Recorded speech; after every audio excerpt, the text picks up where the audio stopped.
Olá, pessoal, sejam bem-vindos ao podcast educativo. É um prazer enorme ter você aqui com a gente. Hoje eu tenho uma convidada, na realidade, uma não, duas convidadas super especiais que vão trazer um assunto para a gente aqui que é contemporâneo e sempre vai ser, que são avaliações. Você aí na sua escola trabalha com avaliação? A avaliação hoje ela é formativa ou somativa? Será que existem outros tipos de avaliação que talvez a gente aqui não conheça? Pois é. Para começar o nosso papo aqui, eu quero apresentar para vocês a Adriana Puttiliassi. A Adriana, ela é mestre em educação, doutoranda na área de avaliação. Então imagina quanto conhecimento a gente vai discutir hoje sobre essa temática. Além disso, ela também é supervisora de ensino na rede pública de São Caetano do Sul e vai trazer para a gente aqui um bate-papo muito gostoso sobre essa temática tão importante, não é mesmo?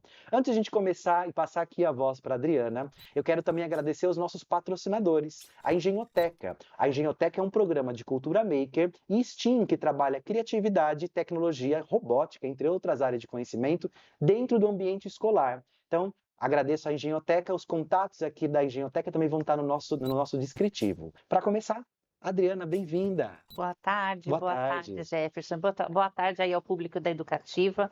É um prazer estar aqui hoje falando um pouquinho sobre avaliação. Eu tenho uma trajetória aí dentro da educação já de longa data.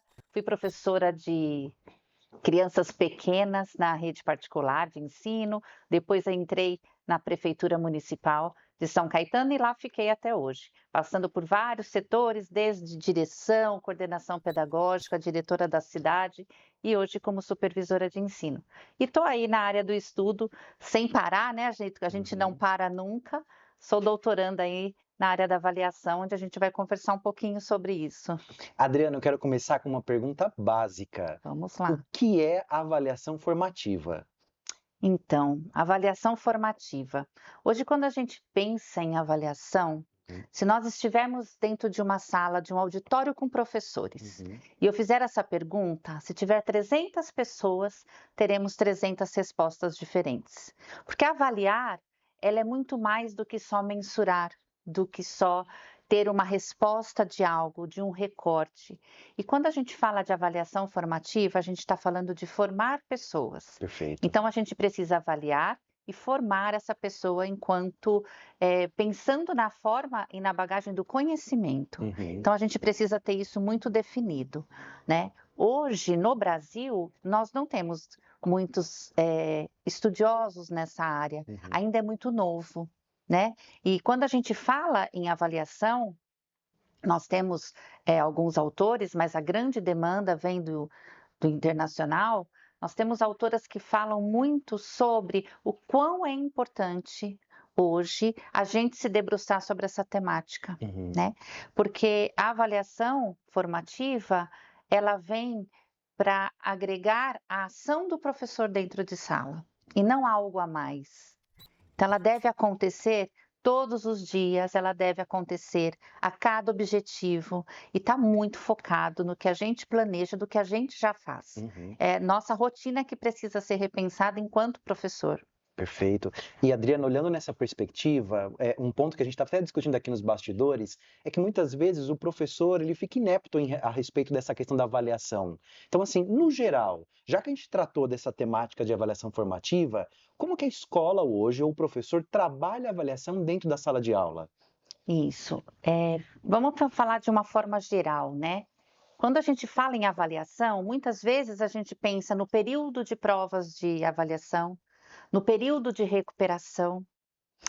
O professor Ocimar Alavarzi, vou parafrasear uma fala que nós tivemos numa aula com ele. A gente não recupera o que não aprendeu, né? Então, como que um período de recuperação a gente vai conseguir fazer a recuperação daquilo que não foi aprendido? Então, a avaliação, de fato, ela precisa ser desconstruída do formato que ela é vista hoje.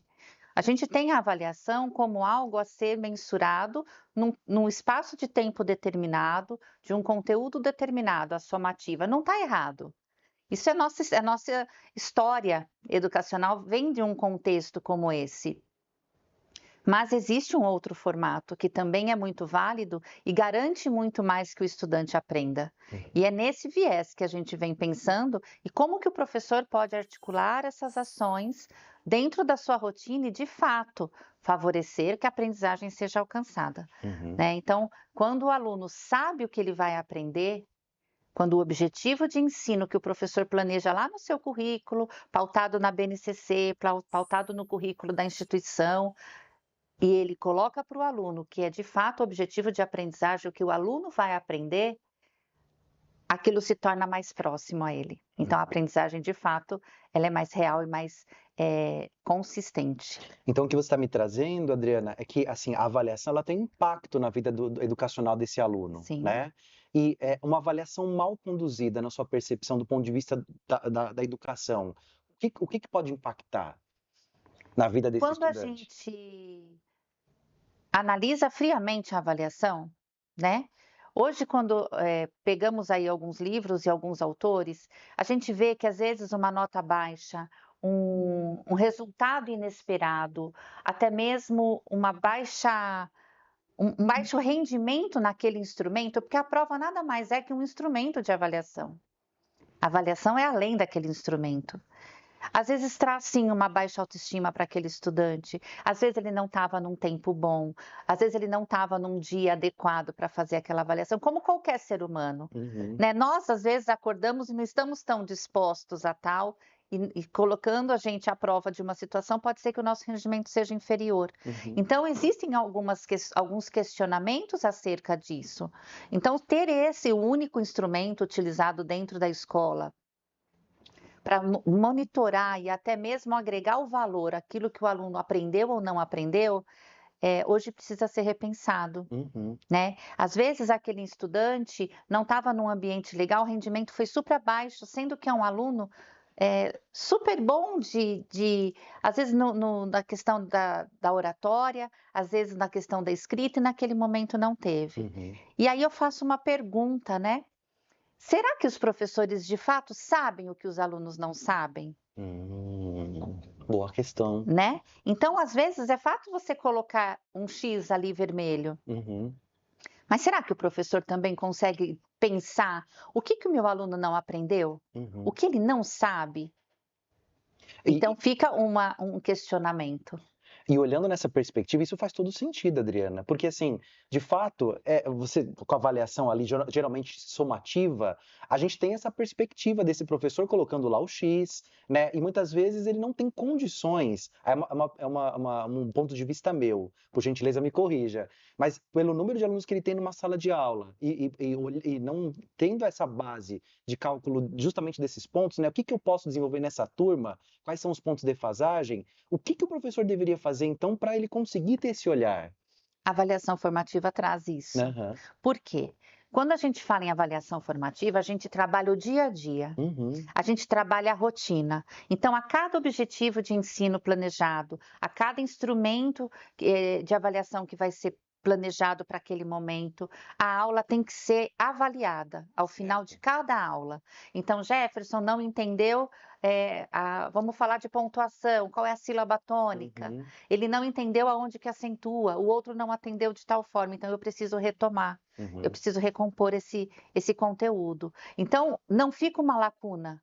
Eu não deixo para fazer a avaliação ao final de um trimestre, ou ao final de um conteúdo, ou ao final de um objetivo de ensino de uma forma mais ampla. Senão passa, né? Senão ele passa. Então, essa lacuna e esse olhar intencional é o que faz a diferença dentro da avaliação formativa. Então, quando a gente pensa em avaliação formativa, a palavra intencionalidade, ela é uma palavra forte. Qual é a minha intenção ao trabalhar esse componente curricular? Qual é a minha intenção que o meu aluno aprenda? Então, os objetivos, eles precisam ser claros e muito definidos. Quando a gente tem isso claro e definido, parece tão simples, né, Jefferson? Porque a gente fala de planejamento. Professor, qualquer um faz planejamento. O nosso planejamento é diário e muitas vezes o professor copia. Né? E é normal, não há críticas quanto a isso. Mas, de fato, a gente está entendendo até que ponto? Será que aquele conteúdo, aquele simples conteúdo que está descrito no meu planejamento, que é para um trimestre, será que ele precisa ser para um trimestre ou será que ele precisa ser anual? que é um conteúdo mais extenso, que é um conteúdo que precisa ser retomado a todo momento. Então, isso na avaliação formativa é uma observação de suma importância. Por isso Uhum. que ela desnuda um pouco a questão da avaliação somatória só com a resposta lacunada. E uma coisa que você falou da questão da intencionalidade, me lembrou muito um pesquisador que é o Forstein, que ele falava que a base de toda avaliação ou da experiência de aprendizagem mediada é intencionalidade, reciprocidade, significado, ou seja, aquilo tem que fazer É sentido, isso. né? E por último, que ele acredita ser um dos pilares mais importantes é a transcendência, né? Você teve uma intenção pedagógica, o aluno trabalhou, ele entendeu o significado, e ele transcende, acho que o professor consegue atingir o É papel isso. máximo, né? Uma das autoras norte-americanas que que eu estou acabando seguindo muito Uhum, a literatura que ela escreve, Susan Brooke Hart, ela fala também da questão do processo avaliativo da avaliação formativa, ela é muito baseada nisso que você acabou uhum, de dizer. A intencionalidade precisa ser muito definida, a uhum, escuta precisa ser muito definida, o aluno precisa ter voz, o uhum, professor precisa ter assertividade no que está fazendo. Então, e por fim, o feedback não pode não vir. uhum, Ele precisa acontecer de forma eficaz, uhum. porque as perguntas, as indagações formativas que são feitas ao longo é o que traz a reflexão, Faz sentido. né? Então, quando Exato. você não faz perguntas que promove aí um olhar, uma parada, deixa eu ver o que eu fiz, deixa eu ver o que eu Uhum, respondi, aonde eu posso melhorar. Então, essas perguntas bem feitas, que aí denominadas as indagações formativas, elas incitam sim a uhum, revisão, a reflexão e os feedbacks, né, que hoje é tão falado, ele precisa ser também de fato eficaz, uhum, né, e trazer a autoestima do aluno, nunca destrutivo, e uhum. sim construtivo, porque não adianta nada a gente também tecer críticas àquela aprendizagem, o professor ele é parte daquela aprendizagem. Exato. Né, então, a ideia da avaliação formativa é essa parceria, é Uhum, esse olhar cíclico, né, não existe um final, uhum. ele é constante. É, e um ponto importante, Adriana, nos bastidores, você também estava falando sobre a questão de formação dos professores. E acredito que o seu trabalho de formação ele é essencial. Mas eu quero saber de você, até por curiosidade, quando vocês começam a fazer esse trabalho de formação, no ponto de vista da avaliação, qual é a principal dúvida ou dor desses professores? A principal dúvida, ela vem muito misturada com a questão comportamental, Uhum, né. E aí a gente precisa ter um olhar muito afinado para isso. Quando a uhum, gente está falando de aprendizagem, o indivíduo ele não está nunca desvinculado do comportamento dele. uhum, Né, então, quando a gente fala de um estudante, claro que o comportamento dele faz inferência, a entrega de material faz inferência, claro que a conduta que ele tem dentro da sala, mas a gente tem que ter um olhar bastante refinado para uhum, que a gente consiga avaliar o que de fato meu aluno aprendeu ou o que quer ou precisa aprender. uhum, E às vezes isso se mistura. uhum, Né, então, o aluno vou dar um exemplo para ficar um pouquinho mais claro.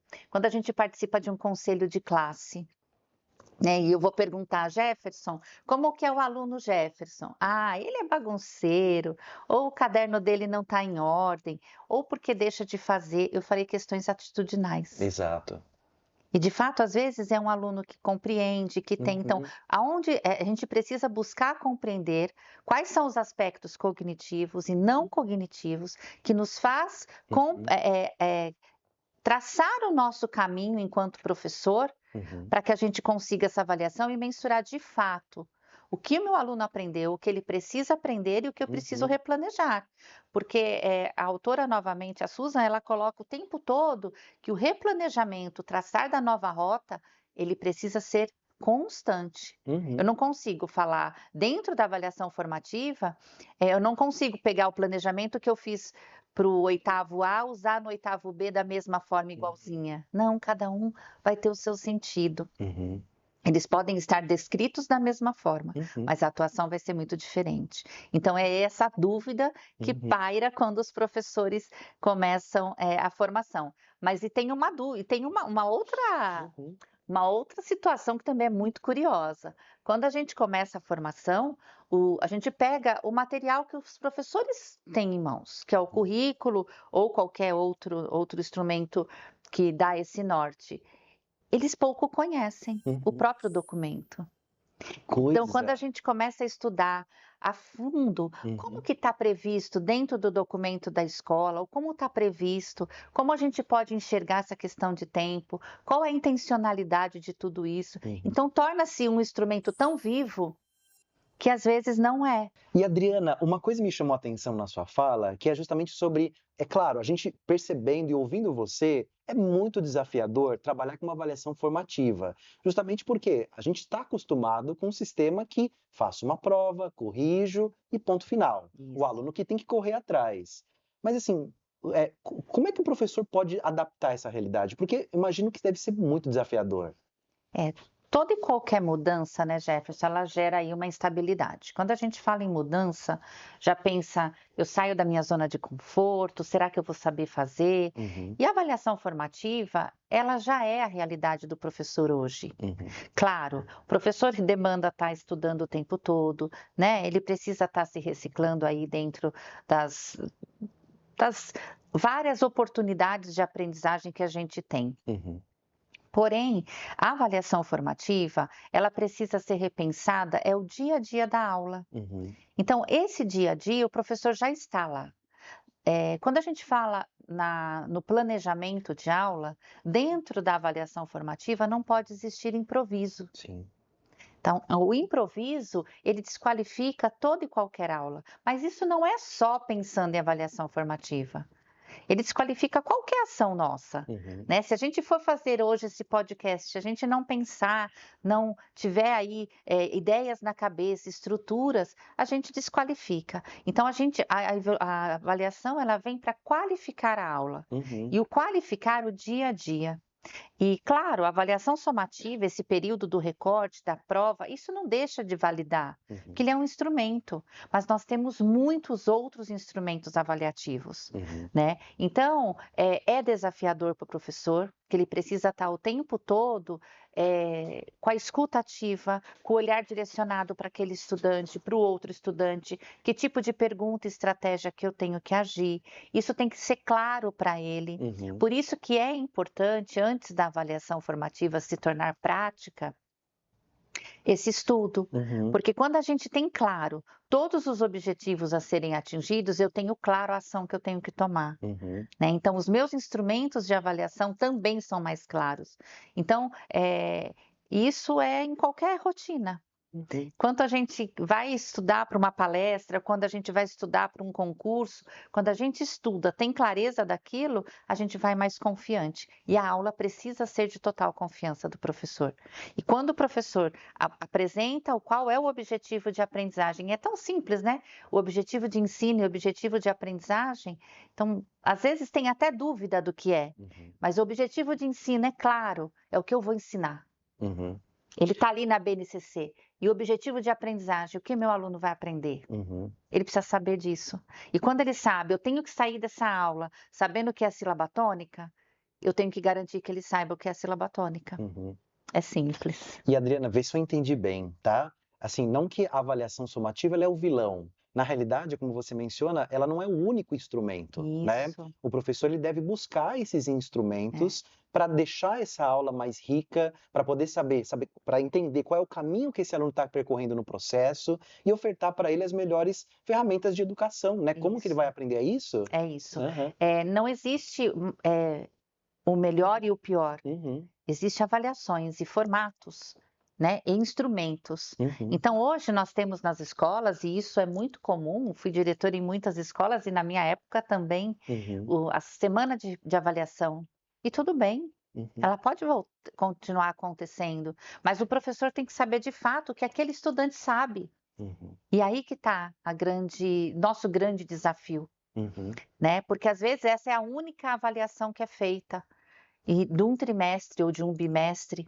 uhum, E será que todo aquele conteúdo de aprendizagem que foi passado, todos aqueles objetivos foram alcançados? uhum, E aí que tá. Então, quando a gente trabalha com avaliação formativa no ciclo de avaliação mesmo, que é o planejar, o deixar o aluno ativo, o professor tem que estar questionando, o feedback eficaz de uma forma cíclica, isso diário, ele acaba sendo rotineiro, né, fazendo parte do dia a dia e estrutura a aula do professor trazendo os retornos de aprendizagem. E na avaliação não há surpresa de nota, não há surpresa de resultados, porque é um caminhar, né? Claro que tem aquele aluno que tem um destaque maior, um destaque menor, qual é a interferência que eu preciso fazer com você é diferente da interferência que eu preciso fazer com outro, e é isso que faz a avaliação formativa ser tão eficaz em resultados. E Adriana, para a gente passar para o próximo bloco, tem uma pergunta que eu queria fazer para você, olhando nessa perspectiva que a gente está vivendo agora das inteligências artificiais. Na sua visão, ela pode contribuir de certa forma para a avaliação? Olha, Jefferson, esse é um outro tema, hein? Que a gente pode bater um papo aqui. Mas a avaliação, a inteligência artificial, ela vem aí para somar com o professor. Ela só precisa ser bem utilizada, né? A gente precisa ter os prompts muito bem definidos do que a gente precisa dela. Então, quando a gente tem avaliação, eu já estou com a avaliação formativa na cabeça, com a inteligência artificial bem a uso do nosso trabalho, ela é super favorecida, sim. Tem até um curso que chama Como Corrigir Provas em 1 minuto, 100 provas em 1 minuto. Uau! Esse daí é bacana, os professores gostam. Não, facilita bastante a vida, né? Tem. E Adriana, olha, adorei esse papo. Antes de passar para o próximo bloco, eu queria saber como é que a gente te encontra, por exemplo, no LinkedIn. Isso é fácil, é só entrar com o meu nome, Adriana Maria Puccini Assi, vocês me encontram lá, pode deixar um recado e terei muito agrado em fazer parte de uma discussão com você aí de casa. Ó, gente, nós vamos colocar também esse contato aqui na descrição do vídeo, tá? Então fica mais fácil de vocês buscarem também. Adriana, muito obrigado. Eu que agradeço. Nossa, foi muito gostoso esse papo. E vamos para a parte 2? Vamos? Vamos nessa. Obrigado. Muito bem, pessoal, a gente vai começar agora o nosso segundo bloco e olha, aqui a gente vai aprofundar um pouco mais, viu? Para esse momento, a gente está trazendo a Alexandra Auger. Ela é mestre em educação, doutoranda na área de avaliação e também é supervisora de ensino na rede pública de São Caetano do Sul. Seja bem-vinda. Muito obrigada, eu que agradeço o convite da Educativa, estou feliz aqui poder partilhar os conhecimentos. Então vamos lá, vamos falar de coisas boas. Boa. Ale, me conta um pouquinho mais da sua carreira e o que você fez aí na sua jornada? Nossa, bom, vou resumir. Eu sou professora alfabetizadora, sou professora de magistério mesmo, e alfabetizei por 15 anos em grandes redes particulares, tudo aqui no ABC, e fui para a rede pública. Na rede pública, eu tive o privilégio de passar por diversas funções, diversos cargos, né? Então, coordenação pedagógica, orientação educacional, diretora, hoje eu estou na supervisão, e isso você amplia o seu olhar, né? Tá para além da sala de aula. Sou mãe também, então eu consigo me colocar nesses diversos lugares, ou como mãe, ou como professora, ou como gestora, e isso me dá a oportunidade de saber escutar, de saber, através do conhecimento, né, dessas pesquisas, e eu acho que, como você perguntou da pesquisa, eu acho que é importante colocar que eu sempre tive uma inquietude em relação às questões interpessoais, né? Então, algo que me incomodava puxa, mas esse funcionário ou esse professor, ele não está muito legal, ele está chateado, como é que isso impacta em sala de aula? E aí, isso me levou, em especial, numa determinada escola da rede, que eu, por muito tempo, eu tinha que parar para resolver essas questões conflituosas, né? E aí eu ingressei no mestrado, a minha dissertação foi em relação ao clima escolar, né? A gente começa com uma ideia muito grande de pesquisa e vai afunilando. Então, na verdade, a minha linha de pesquisa foi a percepção dos gestores, se os gestores eles têm a noção de que existe o clima escolar, que o clima ele pode ser avaliado. Então, o meu foco foi esse, que ele, na verdade, impacta em tudo na escola, e o doutorado agora está caminhando para as questões de avaliação. Então, que não está eles não estão separados, a gente consegue costurar, mas é uma outra linha de pesquisa. O Ale, me tira uma dúvida. É muito comum a gente ver nas empresas essa questão talvez de pesquisa de clima, mas ela não tem nenhuma relação com o clima escolar. O que é o clima escolar? Tá. Na verdade, essa questão de avaliação de bem-estar, porque o foco dessa pesquisa ou dessa linha é você poder ter essa avaliação de como está o ambiente, essa qualidade do ambiente, né? O quanto o outro está se sentindo bem aqui junto, né? No trabalho, né? Então, pesquisas antigas, isso mais no mundo corporativo, né, relacionado à administração escolar, tem um foco, um viés, mas na área da educação são essas relações de aluno com aluno, de aluno com professor, professor com funcionário, funcionário com gestão, gestão com comunidade. Então, na verdade, são 8 dimensões que essa avaliação ela acaba abarcando. E existe sim a possibilidade de você avaliar como está o clima na sua instituição. Isso no Brasil a gente está engatinhando, né? Então, são essas pesquisas, enfim, essas avaliações, elas acontecem de uma forma já mais consolidada. Na América do Norte ou em alguma parte da Europa, né, na França em especial, que eu acabei pesquisando, mas no Brasil a gente tem ainda um início tímido, né? A gente tem um grupo de pesquisa na Unicamp, o GPEM, que trabalha essas questões, que desenvolveu um protocolo, né? Então eu estudei em cima desse protocolo e a ideia era realmente colocar isso na prática, que a gente pudesse, que o gestor pudesse ter noção de como que os outros veem, ou porque nem sempre o seu olhar é o olhar mais fiel, né? De como como é que impacta isso no dia a dia. E assim, são diversas, né? São essas 8 dimensões que um exemplo simples. Você vai ao banheiro e não tem o papel higiênico. Isso impacta diretamente ao bem-estar. Então, você ir numa escola que não tem um estacionamento, então você, puxa, eu vou com o meu veículo e eu não tenho aonde guardar. Isso impacta. Então, na questão de segurança, essas relações, né, de bem-estar, então, isso tudo foi desenvolvido, por exemplo, com esse grupo. Olha, vou fazer uma ponte, até que no que a gente estava conversando com a Adriana, né? Em Tá. determinado momento, a gente até conversou que muitas vezes a avaliação ela é terceirizada, muitas vezes para a figura do diretor. Você percebe do ponto de vista que acontece a mesma coisa quando a gente fala do clima?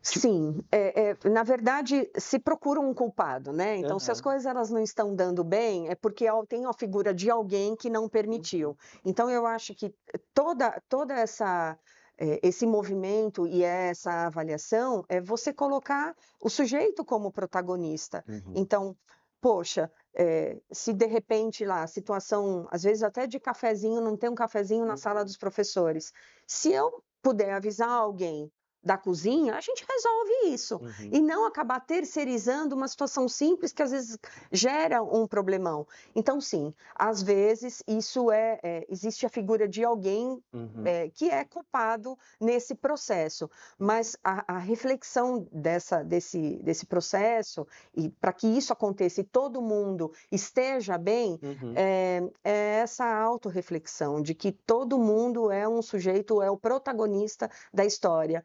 Então, nem tudo a gente vai conseguir resolver, mas se a gente conseguir colocar que todos podem juntos resolver um pedacinho, a gente vai melhorando o dia a dia.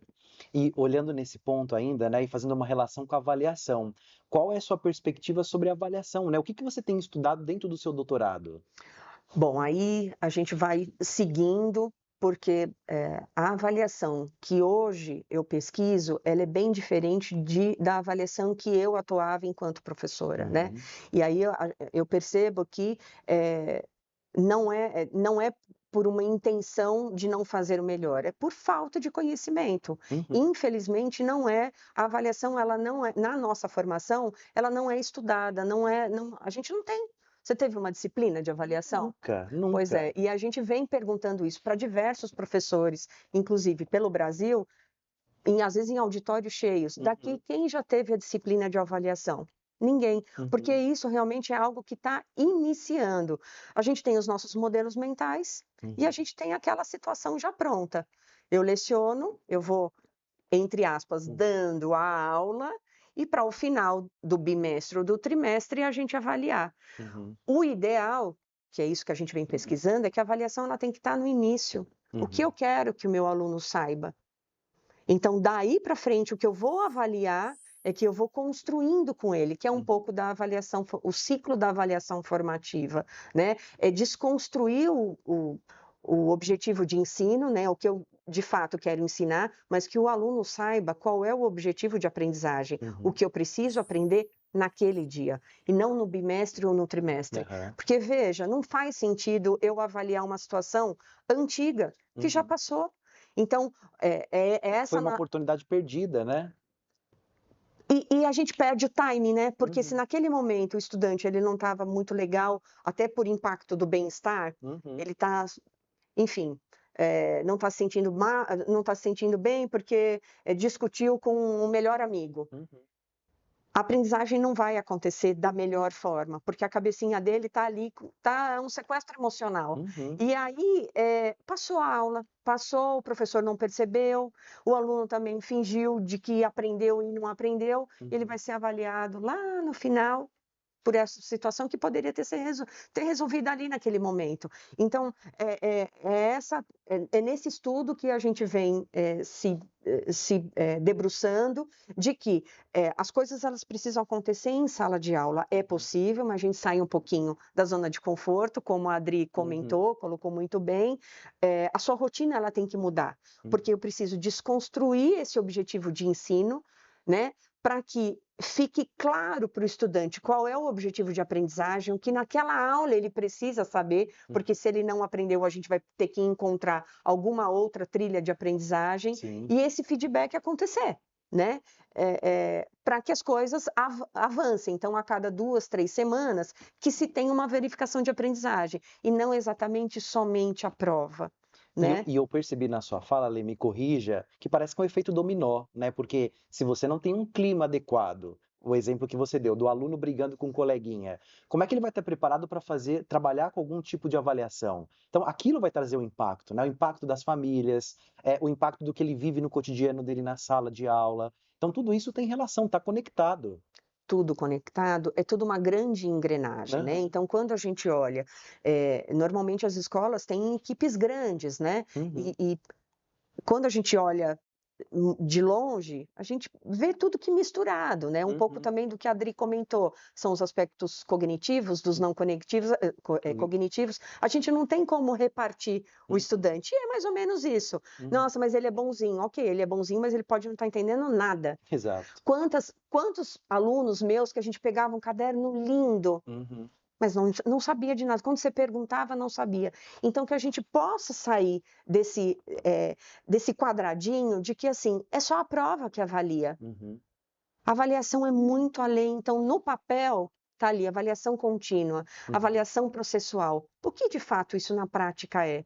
E aí, às vezes, o professor ele vem com boas ideias, que, por algumas vezes também, por falta de conhecimento dos gestores, com receio de errar, não, dessa forma não, avaliar assim não, mas aí não vai ter um papel, não vai ter uma nota, precisa, né? Então que essa avaliação realmente ela seja mais leve, que o professor consiga entender se o aluno aprendeu ou não, se ele sabe ou se ele não sabe, e mais importante do que isso, que o próprio estudante consiga fazer essa autorregulação. Eu não estou entendendo. Então, você vai buscar quem? Porque, às vezes, o parceiro, né, a formação em pares, às vezes dá conta. Então, o próprio colega, ele pode ensinar de uma forma diferente que o professor não conseguiu atingir. E vamos para frente. Então, mas isso acontece tudo junto ao mesmo tempo, junto com o amiguinho brigando, junto com aquela mamãe telefonando porque não entendeu qual é a lição de casa. Mas para isso... Com a falta de café na sala dos professores. Junto com não ter um estacionamento. Mas eu acho que a gente tem uma equipe, né? Normalmente as escolas têm equipes grandes. Então, estar tudo junto, misturado, mas quando cada um sabe muito bem qual é o seu papel, então o professor sabendo que é esse o escopo dele, aquela discussão, ele consegue entender que talvez aquele estudante não estivesse no melhor momento, mas a gente tem alguém para atuar nessa situação, né? Ele precisa dar conta do pedagógico, Sim. porque senão fica, mamãe me ajuda porque hoje o estudante tal não fez tal coisa. Isso é da sua responsabilidade. Ele está ali dentro da sala, está dentro da escola, né? Então, eu acho, pelas pesquisas e pelo que a gente vem estudando e vivenciando, porque a gente consegue ter bastante noção do ideal e do real, né? E muitas vezes a gente tem essa quase distância, sempre né? a gente procura o ideal, mas o real às vezes não ajuda, mas é um dia de cada vez, né? São essas interferências, né? Mas a gente não pode desmotivar por conta de um dia. Vamos lá, e vida que segue. E ali, aqui um pouco nos bastidores, a gente estava conversando sobre a instrumentalização, que é um ponto forte também na sua pesquisa. Sim. Me diz um pouco o que é isso? Então, o foco da minha pesquisa, na verdade, que é a minha pergunta, né, o meu problema, eu quero saber daqui a alguns anos como é que os professores organizam essa avaliação formativa em aula. Fica tudo ali? Né? São registros, é um diário de bordo, é um portfólio, é só o planejamento, é um semanário, é um caderno. Então, como isso é muito novo, sobretudo no Brasil, porque o que a gente tem estudado bastante são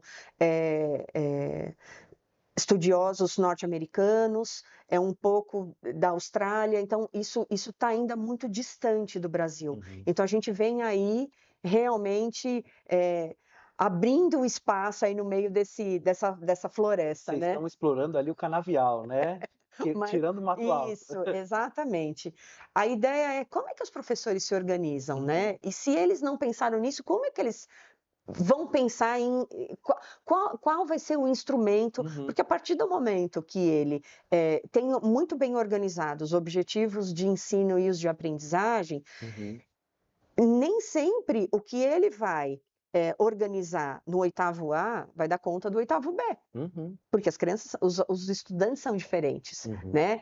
E a gente sabe muito bem, enquanto professor, que às vezes a gente faz aquele planejamento e vai replicando.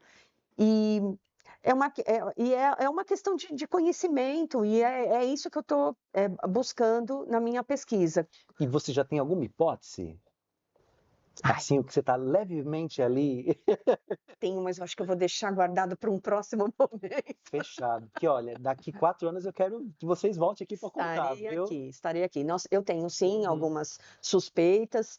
A gente faz parte, né? A pesquisa empírica, ela traz isso para nós, então é um dia de cada vez. E acho que o gostoso disso é você achar que, puxa, é desse jeito. No próximo encontro, não é daquele jeito. Aquilo que o professor trouxe, então, ele não disse exatamente. Então, hoje eu tenho hipóteses, né? Mas vamos ver mais para frente como é que isso vai se consolidar. E Ale, eu vou dar mais um giro agora, voltando à temática, que foi a temática do seu mestrado, a questão de clima. A gente sabe, a gente entende que muitas escolas talvez não tenham conhecimento para entender o impacto do clima também em toda a jornada, a experiência dos alunos, dos professores e dos colaboradores. Por onde você indicaria uma escola que está começando agora para começar esse trabalho? Tem algum caminho, algum começo? O começo de tudo é conhecimento, né? O que eu acho que o grande achado da minha pesquisa, né, da minha dissertação, que eu acabei usando sessões reflexivas, então, além da pesquisa documental que eu fiz com o município de São Caetano, o achado é que no município a gente não tem nenhum documento que fale sobre clima escolar. Eu procurei pelo regimento escolar e um documento orientador para a confecção do projeto político-pedagógico. Lá é mencionado o bem-estar, né, a qualidade do dia a dia, né, do cotidiano, e o bem-estar, seja dos funcionários, dos professores, da comunidade, dos alunos. Então, esse já é um ponto, né? Não é de conhecimento do município. Entendi. E a segunda parte da pesquisa foram entrevistas com alguns gestores, que o meu foco eram as escolas de período integral. E aí, novamente, como os diretores também não tinham conhecimento desse tema, eu busquei em sessões reflexivas fazer as perguntas, os questionamentos, mas também trazer um pouquinho da teoria do que é o clima escolar aí no mundo. E o grande achado é que as coisas elas acontecem na escola, há a percepção dessa situação e da importância em resolver, mas é muito mais intuitivo do que propriamente pelo conhecimento. Então, eu tive um produto, né, Muito similar à questão da avaliação também, né? Muito. Muita intuição. Muito pelo modelo mental. Então, a gente sabe que aqui não está legal, eu preciso ter alguma ação para aquilo melhore. Mas a ação nem sempre ela é baseada com uma fundamentação teórica, ela é muito mais pela intuição. Perfeito. Ou seja, para quem tem mais experiência, a gente tem mais tarimba para resolver. Para aquele gestor que é um pouco mais inexperiente, aquele probleminha pode virar um problemão. E aí, para os diretores que me perguntaram e eram mais próximos, o caminho é o estudo mesmo, Jefferson, não tem muito por onde. Você pode ter algumas ações até mais simples, fazer um questionário da unidade, você aplica o questionário para a comunidade, porque aí você tem esse retorno, inclusive, para colocar no seu projeto político-pedagógico. Isso a gente consegue fazer, é palpável, né? Fazer um questionário com os docentes, fazer um questionário para a própria moçada, para os alunos. Esse retorno, porque às vezes você acha que está fazendo uma ação na escola, puxa, muito legal. Não é exatamente o que as crianças querem. É algo, né? Completamente oposto, Completamente muitas vezes. oposto, que aí você montar grêmio, você montar as assembleias. Então, são pequenas ações que eu acho que é possível, mas a grande melhora mesmo, ela vem com conhecimento, vem com um estudo, né? E isso ainda está engatinhando no Brasil. Eu desejo que mais para frente, como esse assunto, a gente, por exemplo, no município de São Caetano, a gente tem as formações, né? A gente tem um pessoal, né? Os especialistas que vão trazendo essas formações para alguns membros da gestão, e isso vem sendo multiplicado. Então, a gente já vê algumas boas ações, mas se não for a partir do estudo mesmo... Dados, né? É. E uma pergunta, uma curiosidade, viu, Ale? Você que tem a oportunidade de trabalhar tanto no campo privado quanto no campo público, você sente a diferença da perspectiva nas duas temáticas, tanto do ponto de vista de avaliação e do ponto de vista de clima? Não sinto. Eu acho que se aquela instituição privada ela percebe e coloca o foco como uma situação que merece destaque, e aí se organiza o espaço para as formações e para o estudo, obviamente a gente vai ter um bom resultado. Perfeito. E a mesma coisa acontece no município. Então, eu ter trabalhado na rede privada, hoje estar na rede pública é o mesmo movimento. Aliás, eu acho que foi a questão assim pontual para eu sair da rede privada e ir para a rede pública. Uau, sério? Porque, sim, muitos dos cursos que eu, na verdade, precisava investir financeiramente na rede privada, muitos desses cursos eles eram oferecidos gratuitamente na rede pública. E isso, para um professor, faz muita diferença.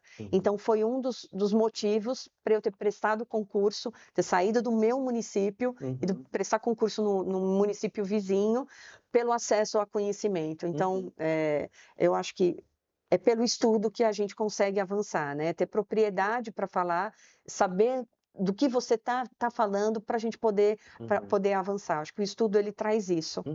E que frutos você tem colhido da questão da prefeitura agora, né? Trabalhando nessa frente?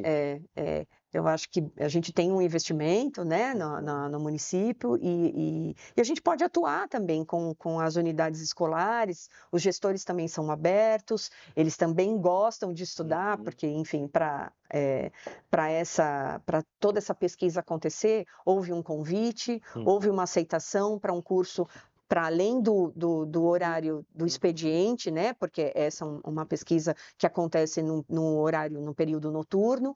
Então, você precisa ter o desejo, né? Você precisa querer estudar. Eu acho que isso é um divisor de águas. Quando a gente deseja, isso faz toda a diferença. É verdade. Bom, Adriana, nós estamos aqui na reta final, mas nós temos algumas perguntinhas que foram mandadas pela caixinha do Instagram do pessoal. Então, vamos Deixa eu lá. pegá-las aqui. Vamos lá. E olha, são muitas, viu? Bom, uma das perguntas que as pessoas trazem é: como é que eu personalizo as avaliações para atender diferentes estilos de aprendizado? Na verdade, ao longo né, como a avaliação, o ideal é que ela seja processual e contínua, você não precisa exatamente fazer um instrumento diferente, naquele mesmo momento você ter um instrumento de diferentes estilos. Você pode trabalhar com diferentes instrumentos ao longo do bimestre ou do trimestre. Então, se você percebe que o estudante ele tem um pouquinho mais de dificuldade na prova escrita, que você consiga ter essa percepção eu acho que o mundo ideal, na verdade, é que o próprio estudante pudesse escolher a melhor forma de ser avaliado, né? Isso já foi proposto para nós, enquanto pesquisadoras. Nós já vivenciamos uma situação dessa, inclusive num curso de pedagogia, aqui do município de São Caetano, na USCS, onde os alunos, eles escolhem como eles querem ser avaliados. Se eles querem ser avaliados com uma apresentação, e o professor ouve a apresentação, numa conversa, numa entrevista, ou numa prova teste, ou numa prova dissertativa. Isso, para o professor, demanda uma energia, porque ele precisa, naquele mesmo momento, criar diversos instrumentos. É possível, tá? Mas eu também sei me colocar no lugar do professor, né? Que às vezes não consegue lecionar em um único local. E aí, como é que ele vai fazer isso em diversos locais? Exatamente. Então, eu acho que, pensando como professora, colocar a possibilidade de diversos instrumentos ao longo da semana, ao longo da quinzena ou ao longo do mês. Avaliei agora oralmente, vou avaliar numa prova de teste, vou avaliar numa prova dissertativa. Acho que você consegue, na verdade, abarcar a todos, né? E olha, essa acho que vai cair com uma luva para você. O professor Miqueias pergunta: como garantir que papel os pais podem desempenhar no processo de avaliação? Você também é mãe, então você está também do outro lado. Eu acho que a parceria, quando você, pelo menos foi assim com as minhas filhas, né? Escolher um lugar para que as meninas pudessem crescer, né? Tanto intelectualmente quanto socialmente, você coloca naquela unidade escolar e você confia que lá vai ser o melhor. O professor também é ser humano, então eu acho que quando os pais eles são parceiros da escola, você ouve o que o estudante, né, o seu filho traz, mas que você consiga entender de que assim ele está trazendo no viés dele. Tem alguma coisa que não está legal? Então, por exemplo, passou a semana inteira estudando, fez a prova, né? Às vezes, em algumas escolas tem a semana de prova. Poxa, percebeu que seu filho veio triste? Eu assim, olha, errei tudo. Como errou tudo? Como é que é esse acompanhamento? Porque a gente consegue acompanhar. Você está fazendo lição de casa, né? A lição de casa já é um treino para qualquer tipo de avaliação. O que né? Normalmente é isso. O que se teve na escola, na aula, você tem ali uma atividade de sistematização. Você entendeu? Não está entendendo nada? Isso tem que ser um ir e vir. Mas também fez a atividade e não teve um retorno na sala de aula? Então, é um ir e vir. Então, os pais perceberam que não está tendo esse ir e vir, então é só o professor entregando e não recolhendo essa informação, vale a pena um agendamento com a gestão, ou até mesmo com um professor, porque eu acho que é no diálogo que muita coisa é resolvido, né? Então, os pais, eu acho que a melhor forma de contribuir sem resolver para o seu filho é ir mostrando os caminhos, né? Então, não tem como você ter feito as lições, não tem como você ter estudado e o seu resultado não ter sido bom. Se ele não foi tão bom, é porque tem alguma coisa que não está legal. A aula do professor está muito diferente da avaliação da prova, porque tem a questão da taxonomia de Bloom, inclusive, né? Não tem como você lecionar e permitir, né, você passar um conteúdo, né, num grau de conhecimento mais leve, menor, mas na hora da prova você cobrar ali uma exigência maior. Então, eu acho que isso, a gente, enquanto pais, perceber, né? E eu acho que buscar a conversa. Acho que o diálogo é o melhor É remédio, verdade. né? E olha, Lê, o nosso tempo voou Meu mais uma Deus. vez, né? Então, assim, nós tínhamos muitas perguntas. Agradeço a vocês que mandaram as perguntas também pra gente lá no Instagram. E eu quero pedir, Ale, como é que a gente encontra você? Oh, meu Deus. Olha, eu tenho um Instagram, Uhum, porque eu não tenho, acho que é a única rede que eu tenho e pouco tempo também dá, mas enfim, uhum, se quiser deixar algum recadinho, alguma perguntinha, é a Lealger. Acho que começa com uhum. arroba, né? É Isso, arroba Lealger, tudo juntinho, sem ponto, sem nada. Me muito bem. encontra lá. Bom, gente, olha que bacana, que papo legal, né? Agradeço, por favor, agradeço você, agradeço a Adri que está aqui. E, gente, olha, o podcast acaba por aqui, mas vocês podem colocar nos comentários suas dúvidas, suas perguntas. A gente vai fazer o possível aqui para trazer para vocês as respostas. Aproveitando, quero deixar para vocês aqui o cupom de desconto educativa que vai estar aqui na tela. Agradeço imensamente aqui tanto a Lei quanto a Adri que estiveram aqui com a gente e até o próximo podcast. Até mais. Tchau, Tchau, tchau. tchau.